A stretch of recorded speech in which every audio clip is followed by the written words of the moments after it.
నమస్తే పీపుల్.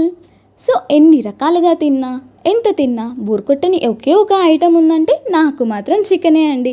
అది ఎంత తిన్నా, ఎన్ని రకాలుగా తిన్నా అదేంటోనండి ప్రతిసారి కొత్తగానే ఉంటుంది. సో అలాగే నాకు చికెన్తో కొత్త కొత్త రెసిపీస్ ట్రై చేయడం అంటే చాలా ఇష్టం. అలాగే నేను ట్రై చేస్తున్నప్పుడు ది బెస్ట్ రెసిపీని మీకు షేర్ చేస్తున్నాను. ఈ టేస్ట్ అయితే అద్దుస్ అనుకోండి, అందుకనే మీతో షేర్ చేస్తున్నాను. సో ఫస్ట్ ఒక మిక్సీ జార్ తీసుకొని అందులో మీరు ఎంతైతే చికెన్ యాడ్ చేయాలి అనుకుంటున్నారో చికెన్ యాడ్ చేసేసి పచ్చిమిర్చి, కరివేపాకు, కొత్తిమీర వేసేసుకోవాలండి.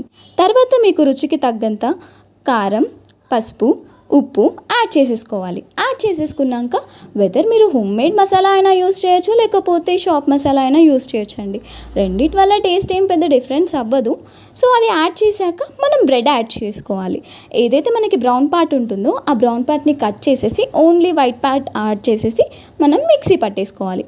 మిక్సీ పట్టేసుకున్నాక అందులో ఒక హాఫ్ నిమ్మకాయ పిండేసేయాలండి. పిండేసి పక్కన పెట్టేసుకోవాలి.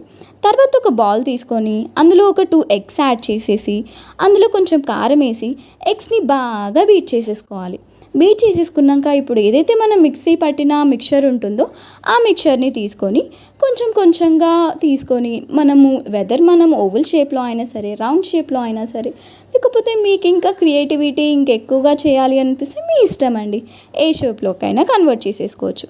కన్వర్ట్ చేసుకొని అలా ఎగ్స్లో డిప్ చేసేసి తర్వాత ఆ బ్రెడ్ ఏదైతే మనం బ్రౌన్ పార్ట్ పక్కన పెట్టామో దాన్ని మిక్సీ పట్టేసి అందులో ఒక్కసారి ఇలా దొర్లిస్తే చాలండి, ఎంతో బాగుంటుంది. తర్వాత వాటిని ఆయిల్లో ఫ్రై చేసి గోల్డెన్ బ్రౌన్ కలర్ వచ్చే వరకు అలా నెమ్మదిగా అటు ఇటు తిప్పుతూ ఉండాలండి. తిప్పాక అది గోల్డెన్ బ్రౌన్ కలర్ వచ్చేసాక బయటకు తీసేయాలి. అప్పుడు కొంచెం కొంచెం చల్లారనివ్వాలండి, మరీ ఎక్కువగా కాదు, లైట్గా చల్లారనిచ్చి ఆ తర్వాత తింటే ఉంటుంది చూడండి, ఆహా అద్భుతం అనుకోండి. మా ఇంట్లో అందరూ కూడా చాలా బాగుంది అని చెప్పారు. అందుకని నేను తిన్న ఈ రెసిపీని మీరు కూడా తిని మీరు కూడా ఈ హ్యాపీనెస్ని ఫీల్ అవ్వాలి అని చెప్పి నేను షేర్ చేశాను. మీలో నాలాగా ఫుడీ లవర్స్ ఎవరైనా ఉన్నారా? ఎక్కువగా తిననండి, కానీ కొత్త కొత్త రెసిపీస్ ట్రై చేసి టేస్ట్ చేయడం అంటే మాత్రం చాలా ఇష్టం. సో నాలా మీలో ఎవరైనా ఫుడీ లవర్స్ ఉంటే ఈ ఛానల్ని లైక్ కొట్టి సబ్స్క్రైబ్ చేసేయండి.